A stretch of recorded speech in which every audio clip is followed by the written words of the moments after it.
உங்களுக்கு long term customers வேணுமா? Share this secret. It's not discount, it's a quality. உங்க products out சைடில் நல்லா தெரிஞ்சாலும் போக போக தோல்வி அடைஞ்சா உங்க கஸ்டமர்ஸ் சீக்கிரமா டிஸப்பியர் ஆயிடுவாங்க. ஷார்ட்கட்ஸ் குயிக் சேல்ஸை தந்துடும், ஆனா எப்பயுமே நீடித்த நம்பிக்கையை கொடுக்காது. நீங்க குவாலிட்டியை மேம்படுத்துற ஒவ்வொரு டைமும் அந்த ப்ராடக்டை இல்லை அந்த சர்வீஸை நீங்க செல் பண்றது மட்டும் இல்லாம அதனுடைய கான்ஃபிடன்ஸை பில்ட் பண்றீங்க.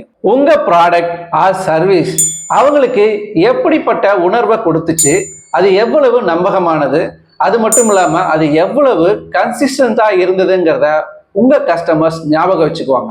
அதுதான் அவங்கள திரும்ப வர வைக்கிறதுக்கான ரகசியம். குவாலிட்டி ஒன் டைம் பையரை ரிப்பீட் கஸ்டமர்ஸா மாத்துது.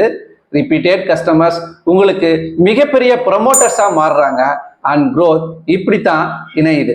ஸோ கிளைண்ட்டை சேஸ் பண்றதுல ஃபோக்கஸை குறைச்சி குவாலிட்டியை இன்க்ரீஸ் பண்றதுல ஃபோக்கஸ் பண்ணுங்க. பிகாஸ் குவாலிட்டி பேசும்போது கஸ்டமர்ஸ் உங்களோட இருப்பாங்க.